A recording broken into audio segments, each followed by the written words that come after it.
ஆண்டவருடைய வார்த்தைக்கு நேராய் நாம் திரும்புவோம்.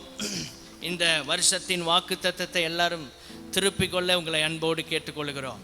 ஏசாயா தீர்க்கதரிசியின் புஸ்தகம் 49 அதிகாரம் 13 வசனம். ஏசாயா தீர்க்கதரிசியின் புஸ்தகம் 49 அதிகாரம் 13 வசனம். அதன் கடைசி பகுதி சேர்ந்து வாசிப்போம். கர்த்தர் தம்முடைய ஜனத்துக்கு ஆறுதல் செய்தார், சிறுமைப்பட்டிருக்கிற தம்முடையவர்கள் மேல் இரக்கமாயிருப்பார். மீண்டும் ஒரு விஷயம் எல்லாரும் சேர்ந்து, கர்த்தர் தம்முடைய ஜனத்துக்கு ஆறுதல் செய்தார், சிறுமைப்பட்டிருக்கிற தம்முடையவர்கள் மேல். ஆமென், ஹல்லேலூயா. பரலோக பிதாவே, உம்முடைய வார்த்தைகள் எங்களை உயிர்ப்பிக்கட்டும் ஆண்டவரே. உம்முடைய வார்த்தைகளுக்காகத்தான் நாங்கள் காத்திருக்கிறோம். உம்முடைய சத்தத்தை கேட்கத்தான் இந்த ஜனம் வாஞ்சித்து வந்திருக்கிறது. நீர் இவர்களோடு பேச வேண்டும் என்று ஜெபிக்கிறோம். உமக்கே மகிமை உண்டாகட்டும், இயேசுவின் நாமத்தில் பிதாவே, ஆமென், ஹல்லேலூயா. நல்ல உற்சாகமா எல்லாரும் சேர்ந்து ஹல்லேலூயா. கர்த்தர் நல்லவர். கர்த்தர் தம்முடைய ஜனத்துக்கு ஆறுதல் செய்தார். இந்த வருஷம் நம்முடைய சபைக்கு ஒரு ஆறுதலின் வருஷம். ஆமென் சொல்லலாமா? ஸ்தோத்திரம். கேட்டு கேட்டு பெற்றுக்கொண்டே இருக்கக்கூடாது. ஆண்டவருடைய சமூகத்தில் நீங்களா அல்லேலூயா சொல்லி ஆமென் சொல்லணும். கர்த்தருக்கு மகிமை உண்டாவதாக. கர்த்தர் உங்களோட பேசும்போது, ஆண்டவருடைய வார்த்தை உங்களுக்கு வரும்போது, உங்கள் இருதயத்தை தொடும்போது நல்ல சத்தமாக அல்லேலூயா ஆமென் சொல்லணும். யாராவது சொல்லுவாங்க பின்னால் நம்ம பக்கவாத்தியம் போவோம்னு நினைக்கக்கூடாது. ஸ்தோத்திரம். நம்ம முதல்ல சொல்லிடணும். ஹல்லேலூயா. கர்த்தர் தம்முடைய ஜனத்துக்கு ஆறுதல் செய்தார். நாம் அவருடைய ஜனங்கள். அவருடைய ஜனத்துக்கு ஆறுதல் தேவை. இந்த உலகத்திலே மனுஷன் ஆறுதலுக்காக கடல் கடந்து பிரயாணம் செய்தாலும் ஆறுதலை மனுஷன் பெற்றுக்கொள்ள முடியாது. எவ்வளவு நடை பயணங்களை மேற்கொண்டாலும் ஆறுதல் அவனுக்கு இல்லை. புண்ணிய யாத்திரைகள் சென்றாலும், புண்ணிய ஸ்தலங்களுக்கு சென்றாலும் ஆறுதல் இல்லாமல் மனுஷன் திரும்புகிறான். இந்த உலகத்தில் ஆறுதலை கொடுக்கிற ஒரே ஒரு தேவன் கர்த்தராகிய இயேசு கிறிஸ்து. அவர்தான் நமக்கு ஆறுதலை கொடுக்கிறவர். இந்த வசனம் சொல்லுகிறது, தம்முடைய ஜனத்துக்கு, அவரால் மீட்கப்பட்ட உங்களுக்கு ஆறுதல் செய்வார். இந்த உலகத்திலே நடக்கிற சம்பவங்கள் மனுஷனை திகைக்க வைக்கிறது, மனுஷனுடைய வாழ்க்கையை திக்குமுக்காட வைக்கிறது. ஆனால் கர்த்தர் நமக்கு ஆறுதலை தருகிற தேவன். தம்முடைய ஜனத்துக்கு ஆறுதல் செய்கிறார். அவர் வேற எந்த ஜனத்துக்கும் அப்படி செய்கிறதில்லை. வேற எந்த ஜனத்திற்கும் ஆண்டவர் அப்படி உதவி செய்கிற தேவன் அல்ல. அவருடைய பிள்ளைகளுக்கு ஆண்டவர் விசேஷித்த விதமாக ஆறுதல் செய்கிறார். அந்த ஆறுதலில் தான் நமக்கு ஆசீர்வாதம் இருக்கிறது. தேவன் தருகிற ஆறுதல் நம்முடைய வாழ்க்கைக்கு மிக அவசியமாக இருக்கிறது. ஆறுதலை மனுஷன் பணம் கொடுத்து வாங்க முடியாது. அமைதி மையங்களுக்கு போய் ஆறுதலை பெற்றுக்கொள்ள முடியாது. இயேசு ஒருவரே மனுக்குலத்திற்கு ஆறுதலை கொடுக்கிற தேவன்.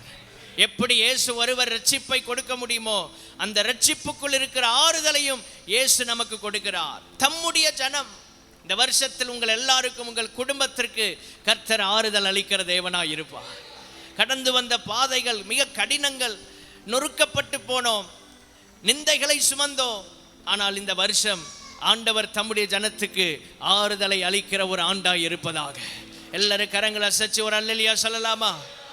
நிறைய பேர் சொல்லல, கையை உயர்த்தினா போதுமா? அல்லேலூயா, ஆமென். ஆண்டவர் சன்னிதானத்தில் அல்லேலூயா சொல்லிட்டே இருக்கணும், ஆமென் சொல்லிட்டே இருக்கணும். விடுதலை உண்டாகிட்டே இருக்கும். சிறுமைப்பட்டிருக்கிற தம்முடையவர்கள். உலக பாரம், பலவிதமான பாரங்கள் நெருக்கி மனுஷனை சிறுமைப்படுத்துகிறது. சிறுமைப்பட்டவர்களுக்கு ஆண்டவர் இரக்கத்தை காண்பிப்பார். இந்த வருஷம் அப்படிப்பட்ட ஒரு வருஷமாக இருப்பதாக. மனுஷன் கொடுக்கிற ஆறுதல் ஒரு சில நிமிடங்கள் கூட நம்மை ஆறுதல் படுத்த முடியாது. மனுஷனுடைய வார்த்தைகள் நமக்கு பெரிய ஆறுதலை கொண்டு வராது. ஆனால் கர்த்தருடைய வார்த்தை நமக்கு ஆறுதலை கொண்டு வரும். ஆதியாகமத்தின் புஸ்தகம் 37 அதிகாரம் 35 வசனத்திற்கு நாம் வரும்போது, யாக்கோபுக்கு அவனுடைய குமாரர் குமாரத்திகள் ஆறுதல் சொல்ல வந்து நின்றார்கள். ஆறுதல் சொல்வதற்கு வந்து நிற்கிறாங்க. இன்னைக்கு எத்தனை பேர் இந்த உலகத்தில் நமக்கு ஆறுதல் சொல்வதற்கு வந்து நிற்கலாம்? நம்முடைய கஷ்டங்களை புரிந்து கொண்டவர்கள் போல ஆறுதல் சொல்வதற்கு வந்து நிற்கலாம். ஆனாலும் அவன் ஆறுதலுக்கு இடம் கொடாமல் நான் துக்கத்தோட என் குமாரனிடத்தில் பாதாளத்தில் இறங்குவேன் என்றார். ஆறுதலுக்கு இடம் கொடுக்கவில்லை. எவ்வளவோ நம்மளை திருப்திப்படுத்த நினைக்கிறாங்க. இல்லை பரவாயில்ல, வாழ்க்கையில் ஏற்பட்ட ஒரு கஷ்டம், ஒரு தோல்வியை நினைச்சு அழும்போது அநேகர் வந்து நம்மளை ஆறுதல் படுத்தி பரவாயில்ல சரியாயிரும் இப்படியெல்லாம் நமக்கு நிறைய ஆறுதலின் வார்த்தைகளை கொடுக்க வந்தாலும் அநேக நேரங்களில் நம்முடைய மனம் அதற்கு இடம் கொடுப்பதில்லை. இது மனுஷனுடைய ஆறுதல். நம்முடைய கடந்த கால வாழ்க்கையில் ஏற்பட்ட கசப்பான உணர்வுகள், கசப்பான அனுபவங்களை நினைத்து நாம் வருந்தும் போது ஆறுதல் சொல்வதற்கு ஒரு கூட்டம் இருக்கும். அவனுடைய பிள்ளைகள் வந்து ஆறுதல் சொல்ல நினைத்த போதும் அதற்கு அவன் இடம் கொடுக்கவில்லை. கர்த்தர் தான் ஆறுதல் படுத்த வேண்டும் என்று அவன் காத்திருக்கிறான். தேவனுடைய பிள்ளைகளே, நம்ம எல்லாரும் மனுஷனுடைய ஆறுதலை தேடக்கூடாது. கர்த்தர் நம்மை ஆறுதல் படுத்த வேண்டும் என்று அதற்காக நாம் ஏங்க வேண்டும். ஹல்லேலூயா, ஸ்தோத்திரம். அதுதான் நம்முடைய ஏக்கமாக இருக்க வேண்டும். கர்த்தர் நமக்கு ஆறுதல் படுத்தாமல் இந்த உலகத்தில் எத்தனை பேர் நம்மை ஆறுதல் படுத்தினாலும் ஆறுதல் அடையவே முடியாது. ஸ்தோத்திரம். லூக்கா சுவிசேஷம் 2ஆம் அதிகாரம் 25ஆம் வசனத்திற்கு வரும்போது, சிமியோன் இஸ்ரவேலில் ஆறுதல் வருவதற்காக காத்திருந்தான் என்று பைபிள் சொல்லுகிறது. சிமியோன் என்னும் பெயர் கொண்ட ஒரு மனுஷன், நீதியும் தேவபக்தியும் உள்ளவன், எருசலேமில் வாழ்ந்து கொண்டிருந்தான். இஸ்ரவேலின் ஆறுதல் வர காத்திருந்தான். அவன் மேல் பரிசுத்த ஆவியானவர் இருக்கிறார். நம்ம குடும்பத்துக்குள்ள தேவனுடைய ஆறுதல் வருவதற்கு இந்த வருஷத்தில் காத்திருக்கணும். நிறைய காரியங்களை சரி செய்வதற்கு கர்த்தரே இறங்கி வருவதற்கு நாம் காத்திருக்கணும். அவருக்காக நீங்கள் காத்திருக்கும் போது ஆவியானவர் உங்களோடு கூட இருப்பார். ஹல்லேலூயா. யாக்கோபு பிள்ளைகளுடைய ஆறுதலுக்காக அவன் ஏங்கவில்லை. கர்த்தரே தனக்கு ஆறுதலை கொடுக்க வேண்டும், இல்லை என்றால் நான் இப்படியே என் வாழ்க்கையிலே நான் வாழ்ந்து முடித்து விடுகிறேன் என்று அவன் அப்படியே அமர்ந்து கொண்டிருக்கிறான். சிமியோன் ஆறுதலுக்காக காத்திருக்கிறான். எதற்காக காத்திருந்தானோ அதை கண்டடைய கர்த்தர் உதவி செய்தார். இந்த ஆறுதல் யார்? கர்த்தராகிய இயேசு கிறிஸ்து. ஆறுதல் வர காத்திருக்கிறானே, இதுதான் இயேசு கிறிஸ்துவை குறிக்கிற வசனம். அவர்தான் ஆறுதலை கொடுக்கிறவர். வருத்தப்பட்டு பாரம் சுமக்கிறவர்களே, நீங்கள் எல்லாரும் என்னிடத்தில் வாருங்கள் என்றார். அவர் இளைப்பாறுதலை தருகிறார், ஆறுதலை தருகிறார், சமாதானத்தை தருகிறார். இந்த வருஷத்தில் கர்த்தர் உங்களுக்கு ஆறுதலை கொடுப்பாராக. ஆமென். நிறைய காரியங்கள் இழந்திருக்கிறோம், நிறைய காரியங்கள் நம்முடைய கைவிட்டு போய்விட்டது. ஆனால் இந்த வருஷத்தில் கர்த்தர் நமக்கு அதற்கெல்லாம் ஆறுதலை கொடுப்பார். ஸ்தோத்திரம். ஹல்லேலூயா. ஆறுதலுக்காக காத்திருக்க வேண்டும். தினமும் அவர் சமூகத்திலே காத்திருங்கள். அவன் எருசலேமில் இருந்தான், தேவபக்தி உள்ளவனாய் வாழ்ந்தான், நீதி உள்ளவனாய் இருந்தான். அன்றைக்கு உலகத்தில் ஆறுதல் இல்லை. ஆலயம் இருந்தது, ஆறுதல் இல்லை. பாரம்பரியத்திற்கு தான் ஜனங்கள் முக்கியத்துவம் கொடுத்தார்கள். தேவாலயம் இருந்தது, ஆசாரியர்கள் இருந்தார்கள், ஆனால் ஆறுதல் இல்லை. எத்தனையோ பேர் இருக்கலாம், ஆலயம் இருக்கலாம், ஊழியர்கள் இருக்கலாம், ஆனால் இயேசுதான் நம்மை ஆறுதல் படுத்துகிறவர். ஹல்லேலூயா. இயேசுதான் ஆறுதல் படுத்துகிறவர். அவர் இல்லை என்றால் ஆறுதல் இல்லை. அவர் இல்லை என்றால் ஆறுதல் இல்லை. யோபுவின் புஸ்தகம் 7ஆம் அதிகாரம் 13-14 வசனங்கள். யோபுவின் புஸ்தகம் 7ஆம் அதிகாரம் 13-14 வசனங்கள். என் கட்டில் எனக்கு ஆறுதல் கொடுக்கும் என்றும், சேர்ந்து எல்லாரும் வாசிங்க. என் கட்டில் எனக்கு ஆறுதல் கொடுக்கும் என்றும், என் படுக்கை என் தவிப்பை ஆற்றும் என்றும் நான் சொல்வேனாகில், நீர் சொப்பனங்களால் என்னை கலங்க பண்ணி தரிசனங்களால் எனக்கு திகில் உண்டாக்குகிறீர். போய் நிம்மதியாக படுத்து உறங்கினாலாவது ஆறுதல் கிடைக்குமா? அங்கேயும் கெட்ட சொப்பனங்கள். அநேக போராட்ட ஸ்பிரிட் போராடுது, நிம்மதியாக தூங்க முடியலை. எங்கெல்லாமோ போய் தேடி பார்த்தாலும் கடைசியில் அமைதியாக படுத்து உறங்கினாலாவது ஆறுதல் இருக்குமா? அங்கேயும் இல்லை. அநேக நேரம் நம்ம வாழ்க்கை அப்படிதான் இருக்கு. இரவு நேரங்களில் தூங்கும்போது கூட ஆறுதல் இல்லாமல் இருக்கிறோம். இங்கே சொல்லப்பட்டிருக்கிறது, என் கட்டில் எனக்கு ஆறுதல் கொடுக்கும் என்று. இந்த உலகத்தில் ஏதோ ஒன்று உங்களுக்கு ஆறுதல் கொடுக்க நினைக்கிறீங்க, அது உங்களை ஏமாற்றிவிடும். படுக்கை தவிப்பை ஆற்றுமா, அதுவும் ஏமாற்றிவிடும். விரும்பினதை சாப்பிட்டால் ஆறுதல் கிடைக்குமா, அதுவும் கிடைக்காமல் போய்விடும். விரும்பின இடங்களுக்கு செல்லும் போது ஆறுதல் கிடைக்குமா, அங்கேயும் ஆறுதல் இல்லை. மனுஷனுடைய வாழ்க்கையில் பட்ட காயங்களை ஆற்றுவதற்கு, ஆறுதல் செய்வதற்கு என்னத்தான் வழி? அமைதியா உட்கார்ந்திருந்த ஆறுதல் கிடைக்குமா? சிலர் தியானம் பண்ண சொல்றாங்க. இயேசு இல்லாம நீங்க எதை செய்தாலும் ஆறுதல் இல்லை. அமைதியா உட்காருங்க என்று பொதுவாக சொல்லுவாங்க. தேவனுடைய பிள்ளைகளே, ஒரு மனுஷனுக்கு வீடும் ஆஸ்தியும் சுகம் சொத்துக்கள் ஆறுதலை கொடுக்க முடியாது. படுக்கை எதற்கடையாளம்? உலக ஆசீர்வாதங்கள், உலக நன்மைகள், உலக இன்பங்கள், இதெல்லாம் ஒரு மனுஷனுக்கு ஆறுதலை கொடுக்க முடியாது. மனுஷனுடைய ஆசைகள் நிறைவேறும் போது ஆறுதல் கிடைக்குமா, அதுவும் இல்லாமல் போகிறது. ஏனென்றால் கலங்க பண்ணுவதற்கு திகில் உண்டாக்குகிற அளவில் கெட்ட சொப்பனங்கள், கெட்ட சொப்பனங்கள் என்றால் நம்ம யோசனைகள், தொல்லையின் திரட்சியினால் சொப்பனம் பிறக்கும் என்று வேதம் சொல்லுகிறது. ஏதோ ஒரு யோசனை உங்களை கலங்க பண்ணி கொண்டிருக்கிறது. ஏதோ ஒரு பாரம் உங்கள் மனதை கலங்கடித்து கொண்டிருக்கிறது. எதிர்காலத்தை குறித்த ஒரு பெரிய துக்கம் உங்கள் மனதை கலங்கடித்து கொண்டிருக்கிறது. இந்த காரியங்கள் உங்கள் இருதயத்தை ஆட்கொள்ளும் போது உங்கள் படுக்கை ஆறுதலை கொடுக்க முடியாமல் போகிறது. உங்களுடைய கட்டில் ஆறுதலை கொடுக்க முடியவில்லை. எதெல்லாம் ஆசீர்வாதம் என்று நினைக்கிறோமோ அதெல்லாம் நமக்கு தவிப்பை உண்டாக்குகிறது. எதெல்லாம் சமாதானத்தை கொண்டு வரும் என்று நினைக்கிறோமோ அதெல்லாம், அந்த காரியங்கள் எல்லாம் நமக்கு கலக்கத்தை உண்டாக்கி கொண்டிருக்கிறது. யோசிக்கிற யோசனைகள், சிந்திக்கிற சிந்தனைகள் நம்மை நொறுக்குகிறது, பயத்தை உண்டாக்குகிறது. என் வாழ்க்கையில் நாளைக்கு என்ன சம்பவிக்கும், பய உணர்வு, திகில், இதெல்லாம் மனுஷனை நெருக்கி கொண்டிருக்கிறது, மனுஷனை நெருக்கி கொண்டிருக்கிறது. ஆறுதல் செய்வதற்கு ஒருவரும் இல்லை, ஆறுதலை இவருக்கு இடமும் இல்லை. ஸ்தோத்திரம். போராட்டத்தின் காலங்களையே கடந்து கொண்டிருக்கிறீங்களா? யோபுவின் புஸ்தகம் 7ஆம் அதிகாரம் 1 வசனத்தில் சொல்லப்பட்டிருக்கிறது, பூமியிலே போராட மனுஷனுக்கு குறிக்கப்பட்ட காலம் உண்டல்லவோ, உண்டல்லவோ. ஏகப்பட்ட போராட்டங்கள், சஞ்சலங்கள். யோபு சொல்லுகிறான், யோபு 6ஆம் அதிகாரம் 2ஆம் வசனத்தில், என் துக்கம் சொல்லி முடியாது. ஆறுதலுக்கு வழியே இல்லை. துக்கம் துக்கம் துக்கம், சொல்லி முடியாத துக்கம், வார்த்தைகளினால் தீர்க்க முடியாத துக்கம். நம்முடைய உறவுகள் ஆறுதல் படுத்தினாலும் ஆறுதல் அடைய முடியாத ஒரு துக்கம். நாம் விரும்பி செய்கிற சில காரியங்களும் ஆறுதலை கொடுக்க முடியாத அளவுக்கு ஒரு துக்கம்.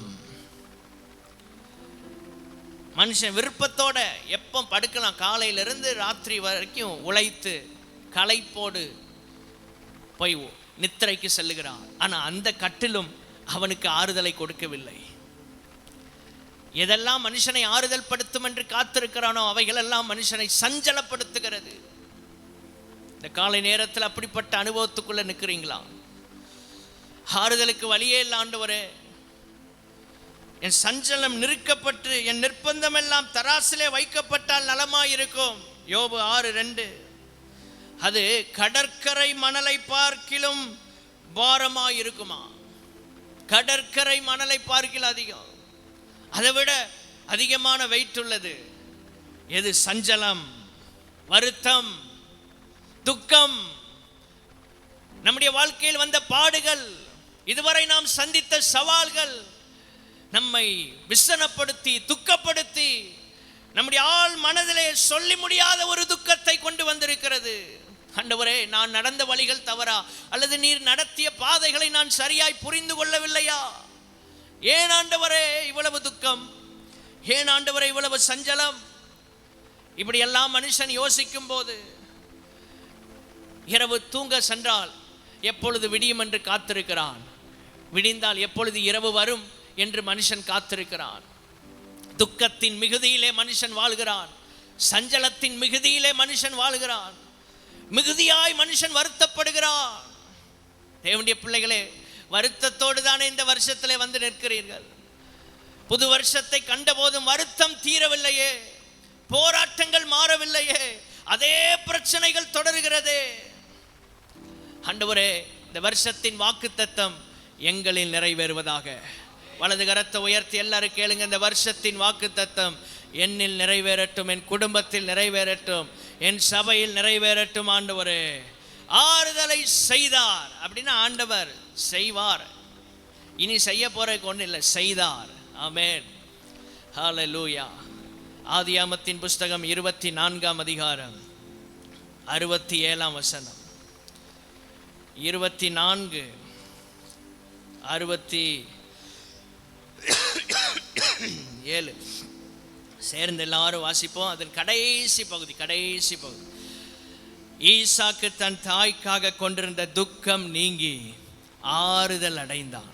எல்லாரும் வாசிக்கணும், வசனத்தை பார்க்காதீங்க, வாசிங்க. ஈசாக்கு தன் தாய்க்காக கொண்டிருந்த துக்கம் நீங்கி ஆறுதல் அடைந்தான். ஆறுதல் அடைகிற வருஷம், ஆறுதல் அடைகிற காலம். ஆண்டவர் நமக்கு ஆறுதலை கொடுக்கிறவர். நம்மை அவர் எப்படியெல்லாம் ஆறுதல் படுத்துகிறார், எந்த விதத்தில் ஆறுதல் படுத்துகிறார். முதல் குறிப்பு, வெற்றிடத்தை நிரப்பி நம்மை ஆறுதல் படுத்துவார். எது வாழ்க்கையில் வெற்றிடம் இருக்கிறது? ஏதோ ஒரு இடத்துல நம்ம வாழ்க்கையில் ஒரு வெற்றிடம் இருக்கிறது. ஸ்தோத்திரம். அந்த இடத்த பிசாசு நிரப்ப முயற்சிப்பான். ரொம்ப துக்கத்தில் ஆழ்ந்து போயிட்டீங்கன்னா அந்த இடத்த பிசாசு ஆட்கொள்ளுவான். அதனால்தான் நான் துன்பத்தின் பாதையில் நடந்தாலும் நீர் என்னை உயிர்ப்பிக்கணும் அப்படின்னு நம்ம வேதத்தில் வாசிக்கிறோம். துன்பத்தின் நடுவில் நடந்தாலும் உயிர்ப்பிக்கப்படணும், இல்லை என்றால் அந்த இடத்துல வந்து பிசாசு அமர்ந்து கொள்வான். ரொம்ப சந்தோஷமான நிகழ்வுகளில் கவனமாக இருக்கணும், ரொம்ப துக்கத்துக்குள்ளே போகும்போதும் ரொம்ப கேர்ஃபுல்லாக இருக்கணும். வாழ்க்கையில் இதை ரெண்டையும் மறந்துடாதீங்க. ரொம்ப சந்தோஷமாக இருக்கும்போது ரொம்ப கேர்ஃபுல்லாக இருக்கணும். ஒரு அரண்மனையே கொண்டாடியது ஏரோதின் பிறந்த நாளில், ஆனால் ஒரு யோவான் ஸ்நானகனின் தலை வெட்டப்பட்டதன்று. ரொம்ப சந்தோஷமான நாட்களில் அதிக கேர்ஃபுல்லாக நடக்கணும். ஏன்னா நம்ம வாழ்க்கையில் குடும்பங்களில் நிறைய ஆசீர்வாதமான நேரங்கள் வரும்போது தான் சிலர் தவறி போகிறதற்கான வாய்ப்பு இருக்கிறது. அளவுக்கு அதிகமான சந்தோஷங்கள் நம்மை சூழ்ந்து கொள்ளும் போது செய்வது தெரியாம எதிலையாவது போய் விழுந்துருவோம். ரெண்டாவது, ரொம்ப மனுஷன் துக்கத்துக்குள்ள இருக்கும் போதும் பிசாசு அவனை தொடுவதற்கு வாய்ப்பு இருக்கிறது. ஏன்னா யாக்கோபு ரொம்ப துக்கத்துக்குள்ள போனனால ஆண்டவரோடு உள்ள உறவெல்லாம் துண்டிக்கப்பட்டு திரும்ப யோசேப்பு இருக்கிறான்னு கேள்விப்பட்டவன தான் மறுபடி பலி செலுத்தவே போறான். பல வருடங்கள் யாக்கோபு தேவனோடு இல்லை. தேவனுடைய பிள்ளைகளே, ரொம்ப சந்தோஷமான நேரங்களிலும் கர்த்தரோடு இருக்கணும், கவனமா இருக்கணும். ரொம்ப துக்கமான சூழ்நிலைகள் வரும்போதும் ரொம்ப ஆழ்ந்த துக்கத்துக்குள்ள போயிடாம எலும்பி குயிக்கா ரெக்கவர் ஆறதுக்கு என்னென்ன முயற்சி எடுக்கணுமோ எல்லாத்தையும் செய்யணும். ஒரு அல்லேலூயா சொல்லலாமா? இந்த ரெண்டு ஆபத்தான நிலை. மிகுந்த துக்கத்துக்குள்ள போகும்போதும் பிசாசு நம்மளை அட்டாக் பண்ணுவான். ரொம்ப சந்தோஷமான நேரத்திலும் பிசாசு நம்மளை தாக்குவான். இந்த ரெண்டுலையும் கவனமா இருக்கணும். வாழ்க்கையில் இந்த ரெண்டு சூழ்நிலைகளிலும் நாம் ரொம்ப கவனமா இருக்கணும். ஈசாக்கு ஒரு பெரிய வெற்றிடம். என்ன வெற்றிடம்? அங்க சொல்லப்பட்டிருக்கிறது, தன் தாய் இல்லை. இந்த உலகத்துல ஏதோ ஒரு அன்பு பாசம் இல்லாதபடியினால ஒரு வெற்றிடத்துல நம்ம நிக்கிறோம். இன்னைக்கு அதை கர்த்தர் நிரப்புவதற்காகத்தான் ஒரு ஆசீர்வாதத்தை உங்களுக்கு கொடுக்க போகிறார். ஹல்லேலூயா. வெற்றிடத்தை நிரப்புகிற ஒரு ஆறுதல். ஆண்டவர் தருகிற ஆறுதல் எப்படி இருக்கும்? அதை நிரப்புவார். எது இல்லை, இது இல்லையே என்கிற வருத்தம் இல்லாத நிலைமைக்கு கர்த்தர் ஒரு ஆசீர்வாதத்தை கொண்டு வருவார். அதுதான் ரெபெக்கா. ஆமென். அதுதான் ரெபெக்கா. உங்க வாழ்க்கையில இந்த ஆசீர்வாதத்தை நீங்க பார்க்கணுமா? இந்த அனுபவத்துக்குள்ள வரணுமா? வெற்றிடத்தை நிரப்புகிற ஆண்டவர். ஸ்தோத்திரம். ஆமென்.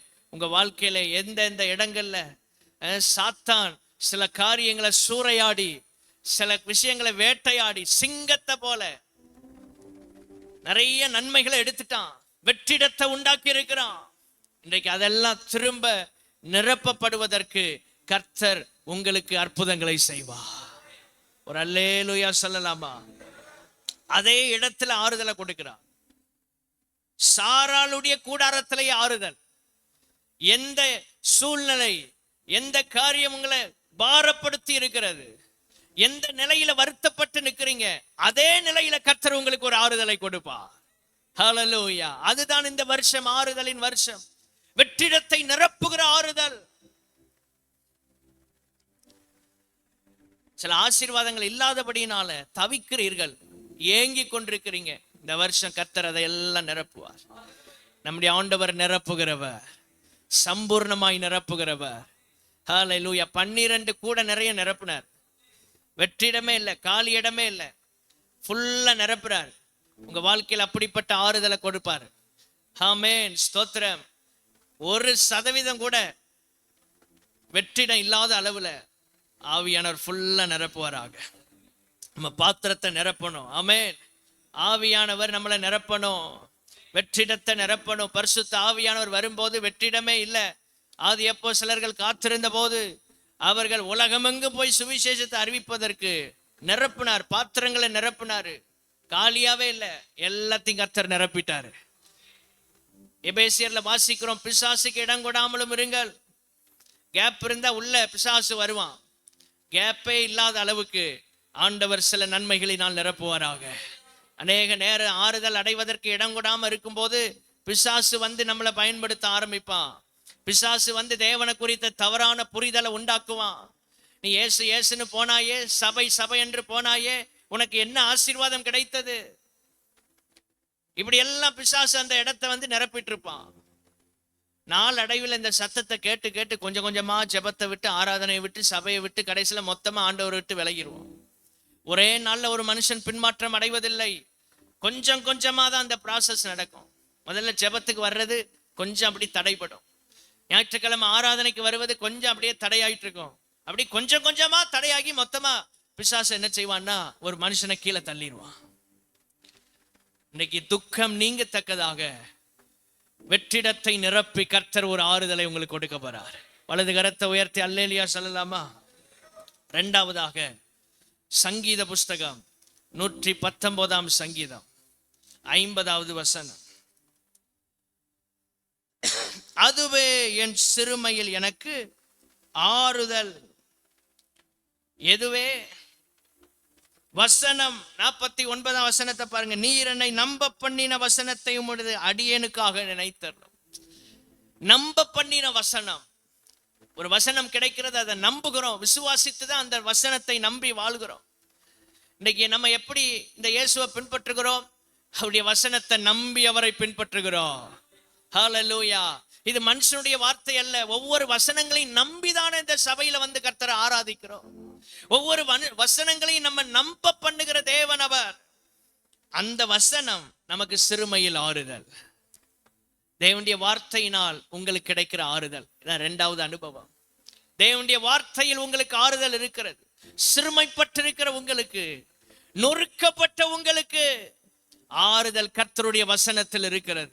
ஆகவே தான் சங்கீதம் 1:2 வசனத்திலே நாம் வாசிக்கும் போது, கர்த்தருடைய வேதத்தில் பிரியமாயிருந்து இரவும் பகலும் தியானமாய் இருக்கிற மனுஷன் பாக்கியவான். இந்த வசனம் ஆறுதலை கொடுக்கும் என்றால் இந்த வசனத்தை எவ்வளவு அதிகமாக நாம் நேசிக்க வேண்டும், எவ்வளவு அதிகமாக இந்த வேதத்தை நாம் வாசிக்க வேண்டும். கர்த்தருடைய பிள்ளைகளே, இந்த கடைசி நாட்களில் வேதத்தை அதிகமாக வாசியுங்கள், பரிசுத்த வேதாகமத்தை அதிகமாக நேசியுங்கள். இதுதான் நமக்கு ஆறுதலை கொடுத்து கொண்டே இருக்கும். காலையில் எழும்புறதிலிருந்து ராத்திரி வரைக்கும் பலவிதமான போராட்டங்களை சந்திக்கிறீர்கள். வீடுகளில் இருக்கிறவர்கள் வீடுகளுக்குள்ளே போராட்டங்கள், வேலையில் இருக்கிறவர்களுக்கு வேலையிலே போராட்டம், பலவிதமான போராட்டங்கள், ஊழியம் செய்கிறவர்களுக்கு ஊழியத்திலே போராட்டம். இதெல்லாம் போராட்டத்துக்கு நடுவில் நாம் ஜெயம் எடுக்க வேண்டும் என்றால் கர்த்தருடைய பிள்ளைகளே, கர்த்தருடைய வசனம் தான் நம்மை ஆறுதல் படுத்த முடியும். ஆறுதல் இல்லாத ஒரு மனுஷன் ஒரு நாள் கிறிஸ்துவை விட்டு விலகி போவான். ஆறுதல் அடையாத யாக்கோபு தேவனுடைய பிரசன்னத்தை விட்டு பலி செலுத்துவதை விட்டு பல வருஷம் தூரமா போயிட்டான். இன்னைக்கு ஆறுதல் தேவை. கர்த்தர் கொடுக்கிற ஆறுதலுக்கு இடம் கொடுங்க. ஆவியானவர் கொடுக்கிற ஆறுதலுக்குள்ள வாங்க. ஸ்தோத்திரம். இடம் கொடுக்காம இருக்காதீங்க. உங்க இருதயத்துக்குள்ள ஆவியானவர் கிரியை செய்ய இடம் கொடுங்க. வலது கரத்தை உயர்த்தி ஒரு அல்லேலூயா சொல்லலாமா? ரோமர் 15ஆம் அதிகாரம் 4ஆம் வசனத்துக்கு வரும்போது, ரோமர் 15:4, தேவனுடைய வசனத்தினால் உண்டாகும் பொறுமையினாலும் ஆறுதலினாலும், தேவனுடைய வசனத்தினால் உண்டாகிற ஆறுதல், இதுதான் நமக்கு தேவை.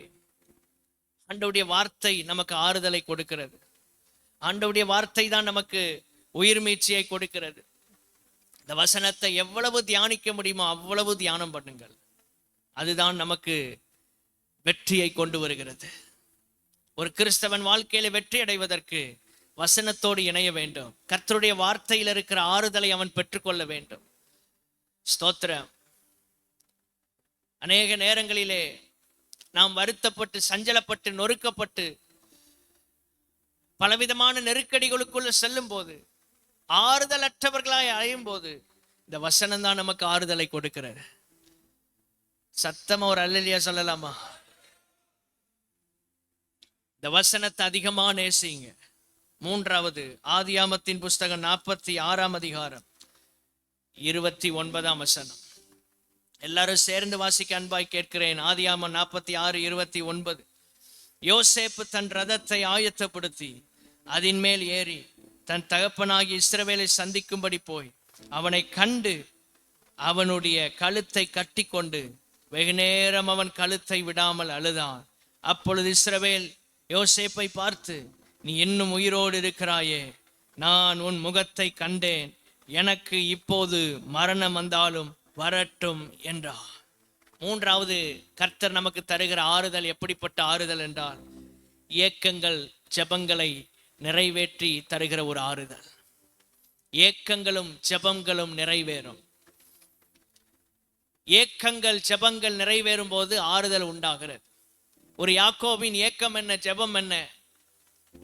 யோசேப்பை இழந்து விட்டேனே, யோசேப்பை பார்க்க முடியாதே, ஏதோ ஒன்றை இழந்து விட்டோம். ஆறுதல் இல்லாமல் இருக்கிறீர்களா? ஏக்கங்கள் ஜெபங்களை எல்லாம் கர்த்தர் நிறைவேற்றுவார் இந்த வருஷத்துல. உங்க ஏக்கம் என்ன, உங்க ஜெபம் என்ன, இந்த வருஷத்துல அப்படியே நிறைவேறும் என்று விசுவாசிக்கிறவங்க நல்ல கையை உயர்த்தி மீண்டும் ஒரு அல்லேலூயா சொல்லலாமா? இந்த வருஷத்துல நம்முடைய ஜெபங்களை ஆண்டவர் நிறைவேற்றுவார். ஏக்கங்களை நிறைவேற்றுவார். நெடுங்காலமாய் காத்திருக்குதல் இருதயத்தை இளைக்க பண்ணும். விரும்பினது வரும் பொழுதோ, ஏக்கங்கள் நிறைவேறும் போதோ ஜீவ விருட்சம் போல் இருக்கும். ஜெபங்களுக்கு அற்புதம் நடக்கும் போதோ, ஜெபங்களுக்கு பதில் வரும் போதோ அது ஜீவ விருட்சம் போல் இருக்கும். அல்லேலூயா. ஏக்கங்களை நிறைவேற்றுவார். நிறைய ஏக்கம் இருக்கு இந்த வருஷத்துல. நமக்குள்ள தவிப்பு, நிறைய விதமான ஜெபங்கள் இருக்கிறது இந்த வருஷத்துல. நம்மளுடைய தனிப்பட்ட ஜெபங்கள், தனிப்பட்ட ஏக்கங்கள், குடும்பத்துல செய்ய வேண்டிய காரியங்களுக்கான ஜெபங்கள், சபையில நிறைய ஏக்கங்கள் ஜெபங்கள் இருக்கிறது. இதெல்லாம் கர்த்தர் நிறைவேற்றி ஆறுதலை தரப்போகிறார். உங்க தனிப்பட்ட வாழ்க்கையின் ஏக்கம் என்ன, தனிப்பட்ட வாழ்க்கையின் ஜெபம் என்ன, இந்த வருஷத்துல கர்த்தர் அப்படியே அதை நிறைவேற்றுவாராக. இந்த வருஷம் கர்த்தர் நம்முடைய ஜெபங்களுக்கு பதில் கொடுக்கிற வருஷமாய் இருப்பதாக, ஏக்கங்களை நிறைவேற்றுகிற ஒரு ஆண்டாய் இருப்பதாக. ஹல்லேலூயா. ஸ்தோத்திரம். யாக்கோபு நினைத்து பார்க்க முடியவில்லை இந்த ஆறுதலை. எப்பொழுது ஆறுதல் வருகிறது? ஏக்கங்கள் நிறைவேறும் போது. சில ஏக்கங்கள் நிறைவேறணும் ஆண்டவரே இந்த வருஷத்துல. சில எதிர்பார்ப்புகளை நிறைவேற்றி ஆக வேண்டும் ஆண்டவரே. சில ஜெபங்களுக்கு நீர் பதில் கொடுத்தே ஆக வேண்டும் ஆண்டவரே. அப்பதான் ஆறுதல் கிடைக்கும். அந்த உரிமையோடு ஆண்டவர் சன்னிதானத்துல நில்லுங்க. அந்த ஜெபத்தோடு ஆண்டவரை உறுதியா இறுக பிடித்துக் கொள்ளுங்கள். யாக்கோபு விடல, யாருடைய ஆறுதலுக்காகவும் காத்திருக்கல. அவரே வந்தா எனக்கு ஆறுதல் செய்யணும். அவனுடைய மனம் எப்படி இருந்தது? எனக்கு தேவை யோசேப்பு, இல்லைன்னா ஆறுதல் எதுவுமே வேண்டாம். ஆண்டவர் தருகிற அந்த ஒரு ஆசீர்வாதம், நீங்கள் காத்திருக்கிற அந்த ஒரு காரியம், கர்த்தரிடத்தில் ஒன்றை நான் கேட்டேன், அதையே நான் நாடுவேன். எதற்காக ஏக்கத்தோடு வாஞ்சையோடு நிற்கிறீங்களோ, பெற்றுக்கொள்ளும் வரைக்கும், அடையும் வரைக்கும் காத்திருந்து தேவ சமூகத்துல தொடர்ந்து ஜெபம் பண்ணுங்கள். கர்த்தர் உங்களுக்கு அதை நிறைவேற்றி கொடுப்பார்.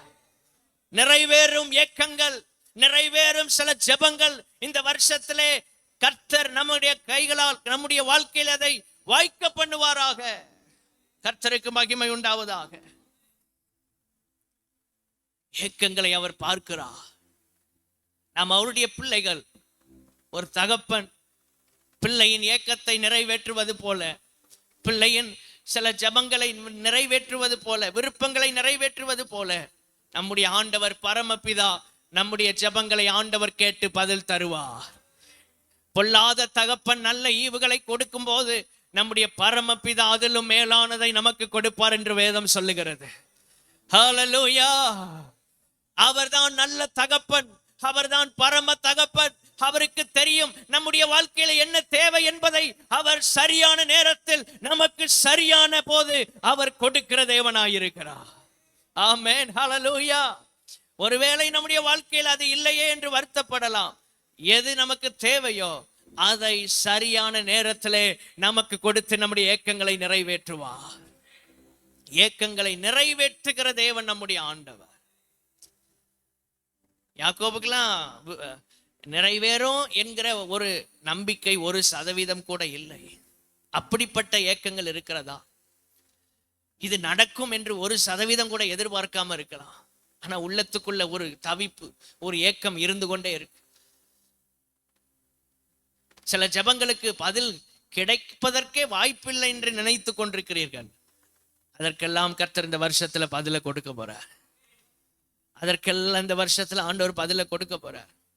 அநேக நேரம் ஆண்டவரை ஜெபிக்க முடியல, உபவாசிக்க முடியல, நாங்க விரும்புகிறபடி ஆராதிக்கவும் முடியல. அவ்வளவு வருத்தம், அவ்வளவு துக்கத்துல நாங்க மாற்றி சிக்கி தவித்து கொண்டிருக்கிறோம். ஏதோ வாழ்க்கையில ஏதோ ஒரு கட்டத்துல நாங்கள் செய்ய வேண்டியதை செய்ய தவறிட்டோம், அல்லது உடைய வழிகளை சரியா புரிந்து கொள்ளலையா, அதுவும் தெரியல. ஆனா இதெல்லாம் நடக்குமா என்ற பல ஏக்கத்தோடு இருக்கிறீங்களா? உம சன்னிதானத்துல வந்து வாய் திறந்து ஜெபிக்க கூட முடியல ஆண்டவரே. அவ்வளவு ஆறுதல் இல்லாத அனுபவம். அப்படிப்பட்ட சூழ்நிலைகளிலும் கர்த்தர் உங்க ஏக்கங்கள், தவிப்பு, பெருமூச்சுக்கெல்லாம் ஆண்டவர் பதில் கொடுப்பா. 430 வருஷம் இஸ்ரவேல் ஜனங்களுடைய பெருமூச்சுக்கு, அடிமைத்தனத்திலிருந்து அவங்க விட்ட பெருமூச்சை கேட்டு ஒரே நாள் இரவுல இறங்கி அற்புதம் செய்தா. ஒரே நாள் இரவுல இறங்கி அற்புதம் செய்தா. ஒன்றன் பின் ஒன்றாக ஆண்டவர் விடுதலை செய்வதற்கு ஒவ்வொன்றாய் செய்த போதும் பார்வோன் கீழ்ப்படியாயினால ஒரே இரவுல கர்த்தருடைய பலத்த கரத்தை நீட்டினார். இதுவரைக்கும் ஆண்டவருடைய முழு வல்லமையும் உலகத்தில் அவர் செயல்படுத்தவே இல்லை. ஏதோ கொஞ்சம் கொஞ்சம் அங்கங்க தான் செயல்படுத்திட்டு இருக்கிறார். அவருடைய முழு பவரையும் பயன்படுத்தினா எப்படி இருக்கும் யோசித்து பாருங்க. ஒரு தூதன் அனுப்பி 1,85,000 பேரை சங்காரம் பண்ணார். ஒரு தூதனுக்கு அவ்வளவு பவர். எத்தனை தூதர்கள் இருக்கிறாங்க? இயேசுவுக்கு எவ்வளவு வல்லமை இருக்கிறது. அவர் முழு வல்லமையும் பயன்படுத்த வேண்டிய அவசியமே இல்லை. அப்படி நினைச்சாலே போதும், நடந்துடும். இந்த முழு உலகத்துல அவர் முழு வல்லமை இதுவரை பயன்படுத்தல. அவர் வல்லமையில் பூரணர், பரிசுத்தத்தில் பூரணர், இரக்கத்தில் பூரணர், அன்பில் பூரணர். எல்லாம் அவரிடத்தில் பரிபூர்ணமாய் இருக்கிறது. ஹல்லேலூயா, ஸ்தோத்திரம். அவர் கோபப்பட்டா பூமி அதிரும் என்று பைபிள் சொல்லுகிறது. கோபத்தினால பூமி அதிருகிறது. இரக்கமா இருக்கிறார், தயவா இருக்கிறார். ஸ்தோத்திரம். இன்னைக்கு ரெட் அலர்ட் கொடுத்திருந்த போதும் ஆண்டவர் இரக்கமா நம்மளெல்லாம் அந்த சபையில் ஆராதிக்க வச்சிருக்கிறார். வலது கை உயர்த்தி ஒரு ஆமென் நன்றி சொல்லுவோமா? ஹல்லேலூயா. 4வதாக 84ஆம் சங்கீதம், வாசித்த சங்கீதத்தை திருப்பிக் கொள்ளுங்கள். 84ஆம் சங்கீதம் 10ஆம் வசனம். அடிக்கடி நாம் சொல்லுகிற வசனம். 1000 நாளை பார்க்கிலும் உமது பிரகாரத்தில் செல்லும் ஒரே நாள் நல்லது. ஆகாமிய கூடாரங்களில் வாசமாய் இருப்பதை பார்த்து என் தேவனுடைய ஆலயத்தின் வாசப்படியில் காத்திருப்பதையே நான் தெரிந்து கொள்ளுவேன். தேவனுடைய பிரசன்னத்தில் நமக்கு கிடைக்கும் ஆறுதல், அது தேவனுடைய வீட்டில் கிடைக்கிறது, தேவ சபையில கிடைக்கிற ஆறுதல். 1000 நாள், வருஷத்துல 365 நாள், 1000 நாள், எத்தனை வருஷம் உலகத்துக்குள்ள நம்ம வாழ்ந்தாலும் இந்த ஆண்டவர் சமூகத்துக்கு வந்து ஆராதிக்கிற அந்த ஞாயிற்றுக்கிழமை ஒரு நாள் நல்லது. இந்த ஆலயத்துல வந்து காத்திருக்கிறீங்களே, இந்த ஒரு நாள் நல்லது. கரங்களை உயர்த்தி அல்லேலூயா சொல்லலாமா? யாத்திராகமம் 33ஆம் அதிகாரம் 14ஆம் வசனத்துல, என் சமூகம் உனக்கு முன்பாக செல்லும், நான் உனக்கு இளைப்பாறுதலை தருவேன். ஆண்டவருடைய பிரசன்னம் நமக்கு முன்னால போகும்போது நம்முடைய வாழ்க்கையில ஆறுதல் கிடைக்கிறது. அவருடைய பிரசன்னத்தை முன்னால அனுப்பணும். நான் உனக்கு முன்னே போய் கோணலானவைகளை செவ்வையாக்குவேன். வாழ்க்கையில் எத்தனையோ கோணல்கள் இருக்கிறது, அதையெல்லாம் கர்த்தர் சரி செய்வதற்கு அவருடைய பிரசன்னம் நமக்கு முன்பாக கடந்து செல்லுகிறது. நிறைய காரியங்களை ஒழுங்குபடுத்தணும், சரி செய்யணும், மீட்டெடுக்கணும். நம்முடைய பாதையில இடையூறு இல்லாமல் நடந்து போகணும்னா அவர் முன்பாக நமக்கு நடந்து போய் பாதைகளை செவ்வை பண்ண வேண்டும். சில கரடு முரடு கல்லு முள்ளு இதெல்லாம் இருக்கிறது பாதையில. இந்த பாதையில நடக்க நம்மளால முடியாது. இந்த பாதையில நடக்க நம்முடைய பலத்தினால முடியாது.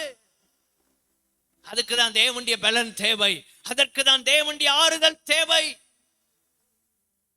இந்த பாதையில நடக்க நம்மளால முடியாது. தேவனுடைய பிள்ளைகளே, இது கல் நிறைந்த பாதை, கற்கள் நிறைந்த பாதை, முட்கள் நிறைந்த பாதை. இந்த பாதையில் அவர் நமக்கு முன்னால போகணும். இது சிலுவையின் பாதை. இதுல இயேசு நமக்கு முன்பாக சென்று கொண்டிருக்கிறார். எத்தனை பேர் நம்புகிறீங்க? நான் சந்திக்கிற இந்த உபத்திரவங்கள், இந்த போராட்டத்தில் எனக்கு முன்பாக கர்த்தருடைய சமூகம் செல்லுகிறது. அவர் முன்னால செல்வார் என்றால் பின்னால நமக்கு ஆறுதல் கிடைக்கும். கர்த்தரை முன்னால அனுப்புங்க. முன்னால நம்ம எந்த அடி எடுத்து வைக்க வேண்டாம். கர்த்தர் போகிற பாதையில அவர் கரத்தை பிடித்து அவருக்கு பின்னால நடக்கும் போது எல்லாத்தையும் செவ்வையாக்கிடுவார். கற்களை எல்லாம் அவர் ஃபேஸ் பண்ணுவார், முட்களை எல்லாம் அவர் ஃபேஸ் பண்ணிடுவார். எல்லாத்தையும் ஆண்டவர் சரி பண்ணி ஒழுங்குபடுத்தி ஆண்டவர் நம்மளை செம்மையான பாதையில நடத்துவார். எத்தனை பேர் அந்த அனுபவத்துக்குள்ள வர விரும்புறீங்க? ஆமென், ஹல்லேலூயா. தேவனுடைய பிரசன்னத்தினால் இந்த ஆறுதல் கிடைக்கிறது. உடன்படிக்கை பற்றிய சுமக்கிற ஆசாரியர்கள் முன்னால போகணும்.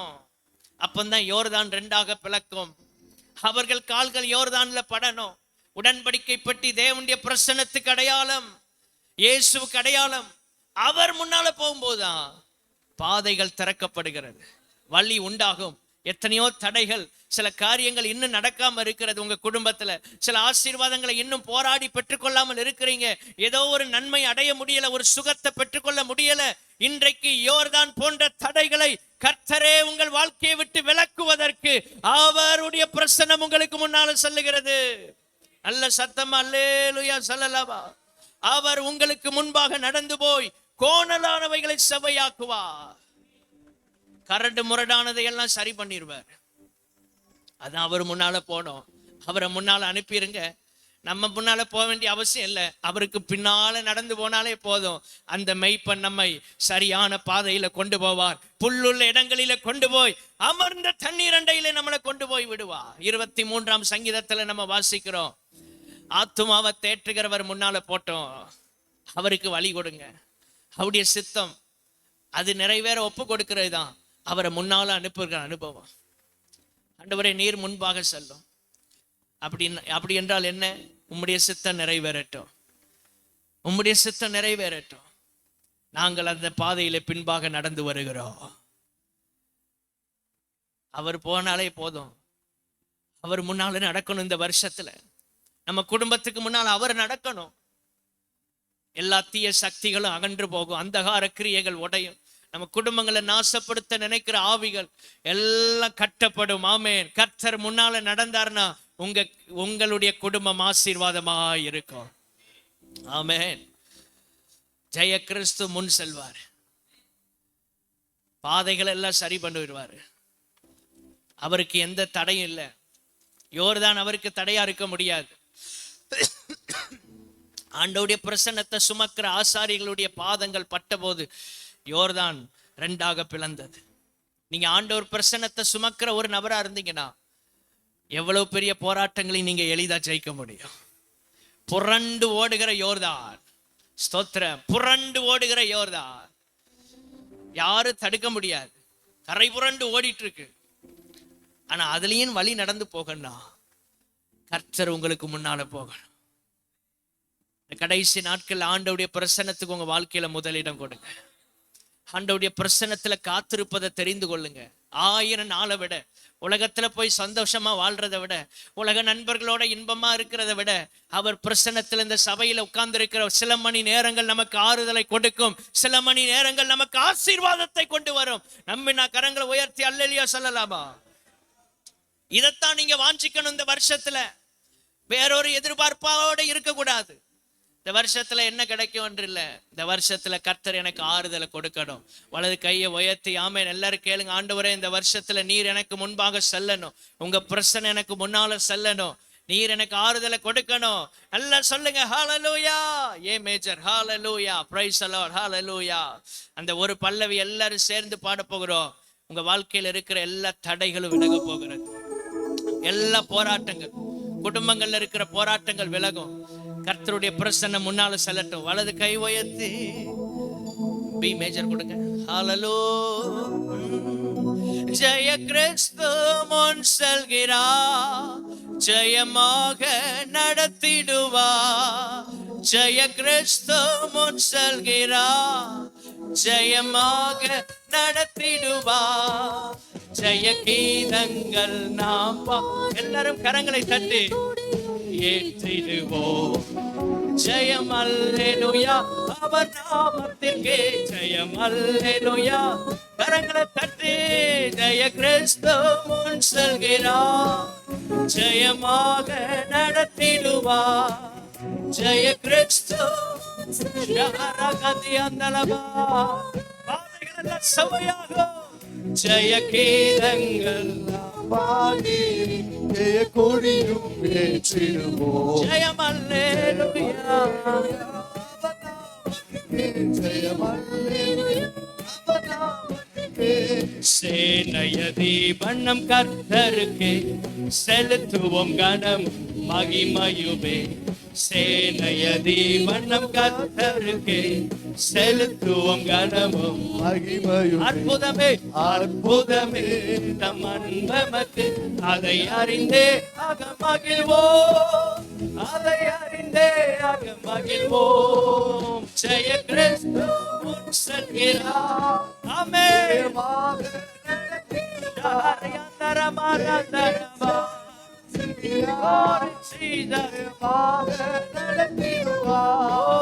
ஜெய கீதங்கள் பாடி ஜெய கொடியும் ஏற்றிடுவோம். ஜெயம் அல்லேலூயா,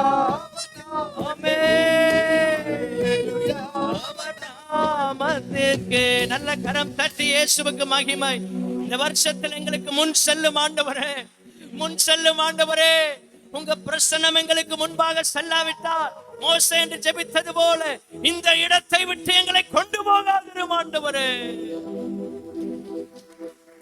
ஐந்தாவதாக அப்போஸ்தலர் நடபடிகள் 9ஆம் அதிகாரம் 31ஆம் வசனம். அப்போஸ்தலர் 9ஆம் அதிகாரம் 31ஆம் வசனத்திலே, அப்பொழுது யூதேயா கலிலேயா சமாரியா நாடுகளில் எங்கும் சபைகள் சமாதானம் பெற்று பக்தி விருத்தி அடைந்து கர்த்தருக்கு பயப்படுகிற பயத்தோடும் பரிசுத்த ஆவியின் ஆறுதலோடும் நடந்து பெருகின. ஹல்லேலூயா. பரிசுத்த ஆவியினால் உண்டாகிற ஆறுதல். ஆறுதல் தேவை. இந்த வருஷத்துல எப்படி தரப்போறார்? பரிசுத்த ஆவியானவர் நமக்கு தருகிற ஆறுதல், பரிசுத்த ஆவியினால் வருகிற ஆறுதல். அதிகமா ஜெபம் பண்ணுங்க. யூதாவின் நிருபத்துல நம்ம வாசிக்கும் போது வெளிப்படுத்தின விசேஷத்துக்கு முந்தைய புஸ்தகம், ஒரே அதிகாரம் தான், 20ஆம் வசனத்துல பரிசுத்த ஆவிக்குள் ஜெபம் பண்ணுங்கள் என்று சொல்லப்பட்டிருக்கிறது. பரிசுத்த ஆவிக்குள்ள ஜெபம் பண்ணணும், அப்பதான் ஆறுதல் உண்டாகும். அந்நிய பாஷையில ஜெபிக்கணும், ஆறுதல் உண்டாகும், பக்தி விருத்தி அடையும். ஏதோ நம்ம ஒரு பாஷையை பேசுறோம்னு நினைக்காதீங்க, ஆறுதலை கொடுக்கும் அது. பரிசுத்தாவி பெற்றாதான் ஆறுதலை நீங்க அடைய முடியும்.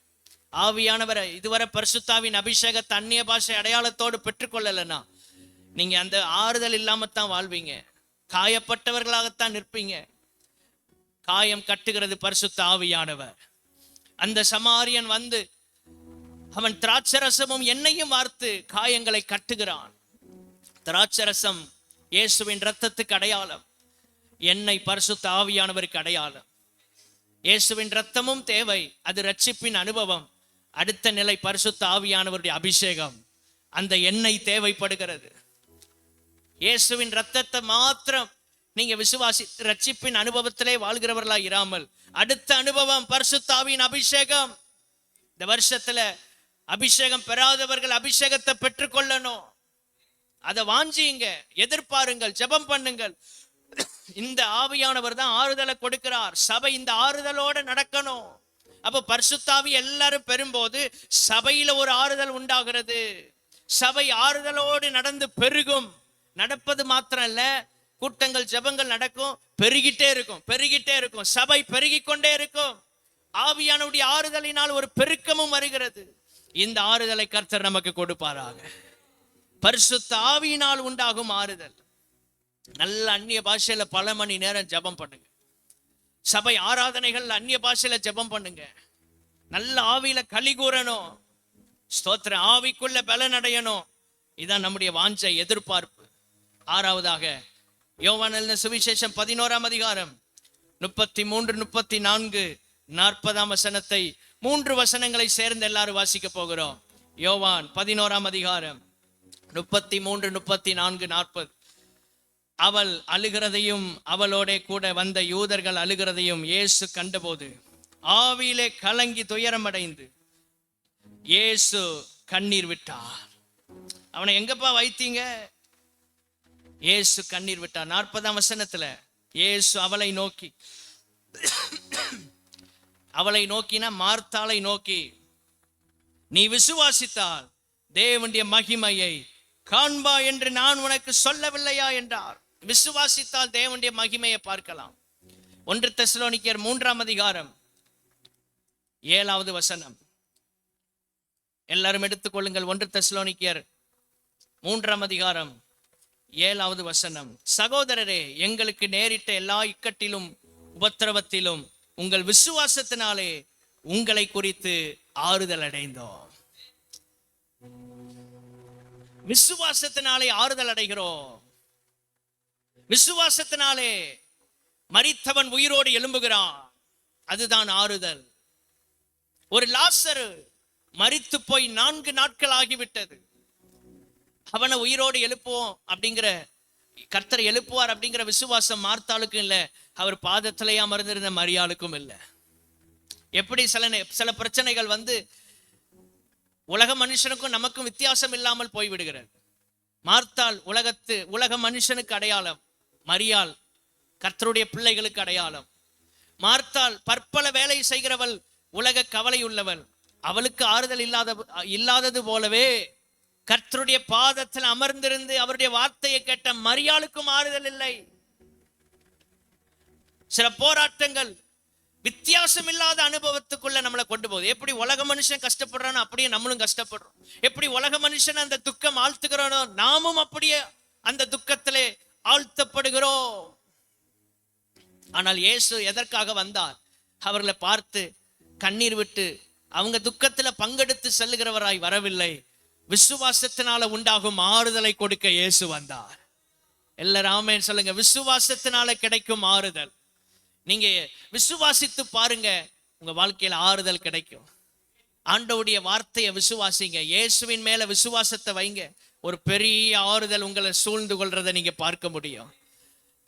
துக்கங்கள் போராட்டங்கள் உங்களை நெருக்கும் போது, பலவிதமான சஞ்சலங்கள் உங்கள் வாழ்க்கையை பாரப்படுத்தும் போது, விசுவாசிக்க முடியாத ஒரு நிலைமைக்குள்ள இருந்தாலும் இயேசு என்ன சொல்லுகிறார்? நீ விசுவாசித்தால் தேவனுடைய மகிமையை காண்பாய். அதுதான் ஆறுதல். விசுவாசத்தினாலே கிடைக்கிற ஆறுதல். ஆண்டவர் மேல உள்ள விசுவாசம் பெருகி கொண்டே இருப்பதாக. இந்த கடைசி நாட்கள்ல விசுவாசத்துல குறைபடாம இன்னும் நாங்க விசுவாசத்துல பெருக உதவி செய்யுங்க ஆண்டவரே. ஹல்லேலூயா. விசுவாசம் கூடாதவைகளை நம்முடைய வாழ்க்கையில கைகூடி வரப்படும். விசுவாசம் எந்த மனுஷனையும் மாற்றக்கூடிய வல்லமையுள்ள ஆயுதம் உள்ளது. விசுவாசம் என்பது மலைகளையும் பள்ளத்தாக்குகளையும் பெயர்ந்து போக செய்கிறது. ஆமென், ஸ்தோத்திரம். விசுவாசத்தினால எல்லாம் கூடும் என்று பைபிள் சொல்லுகிறது.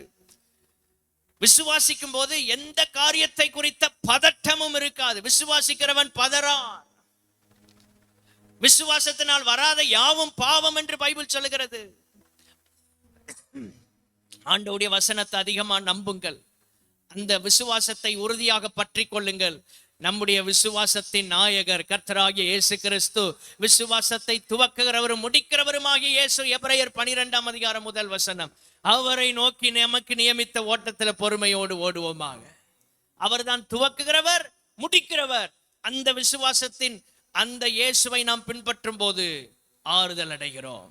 7வது கடைசியாக பிலமோன். ஒரே ஒரு அதிகாரம் உள்ளது. 7வது வசனம்.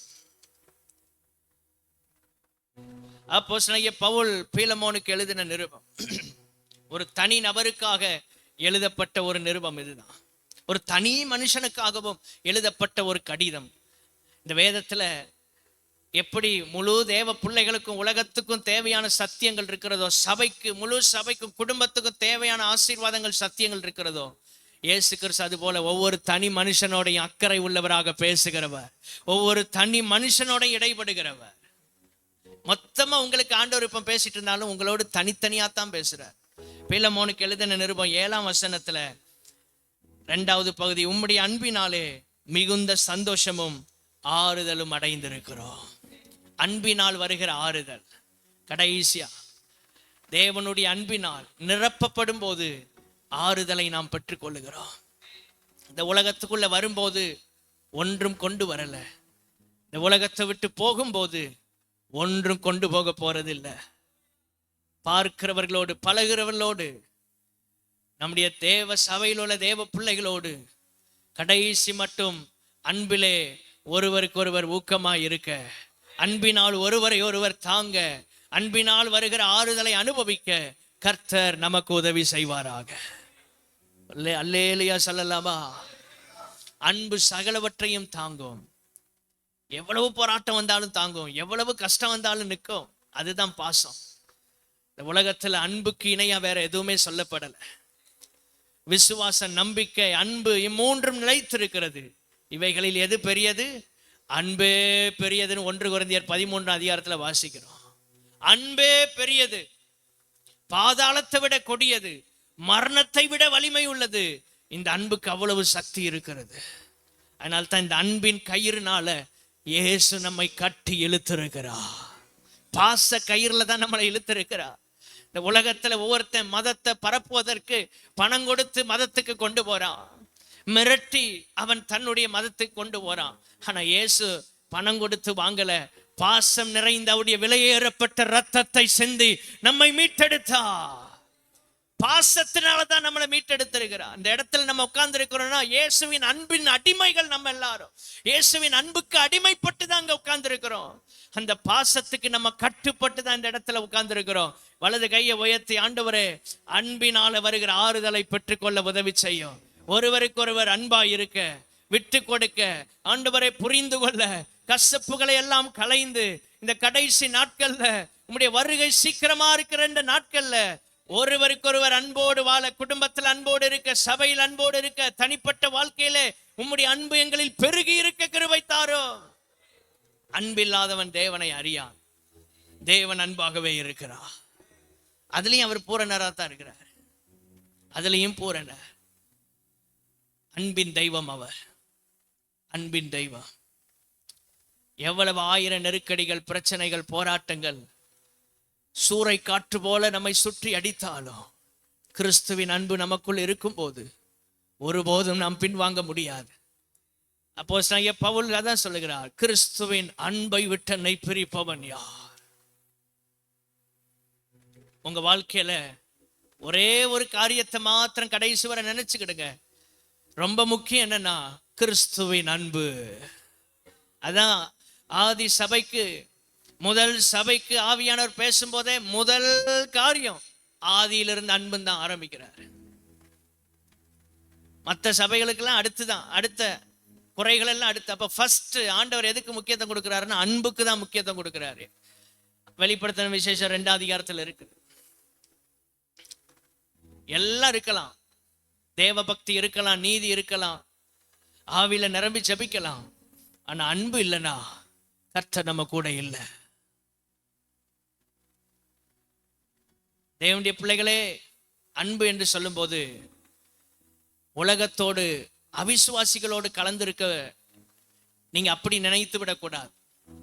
நிறைய பேர் அன்புன்னு சொல்லிட்டு சமரசம் செய்யறாங்க, காம்ப்ரமைஸ் ஆயிடுறாங்க, உலகத்தோட கலந்து போயிடறாங்க, உலக நண்பர்களோட சேர்ந்து உல்லாசமா வாழ்றாங்க. அதுவல்ல அன்பு. இயேசு அன்பா தானே இருக்க சொன்னாரு என்று சொல்லி பாவிகளோடும் துன்மார்க்கரோடும் கலந்து இருக்கிறாங்க. அது அன்பல்ல.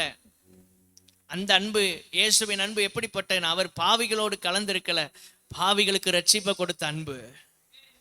நம்முடைய அன்பு உண்மையான அன்பா இருந்தா பாவிகளை கிறிஸ்துவுக்குள்ள நடத்தணும், துன்மார்க்கனை கிறிஸ்துவுக்குள்ள நடத்தணும். இதுதான் உண்மையான அன்பு. துன்மார்க்கனோட ஐக்கியம் வைக்க கூடாது, பாவிகளோட ஐக்கியம் வைக்க கூடாது, பரியாசக்காரனோட ஐக்கியம் வைக்க கூடாது. அந்த அன்பை பைபிள் சொல்லல. உண்மையான அன்பு என்ன தெரியுமா?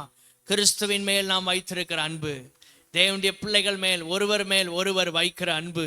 இது பரிசுத்தமான அன்பு. ஹல்லேலூயா. இந்த அன்பிலே நாம் நிலைத்திருக்க கர்த்தர் உதவி செய்வாராக. அநேகர் இதுல வழி தப்பி போறாங்க.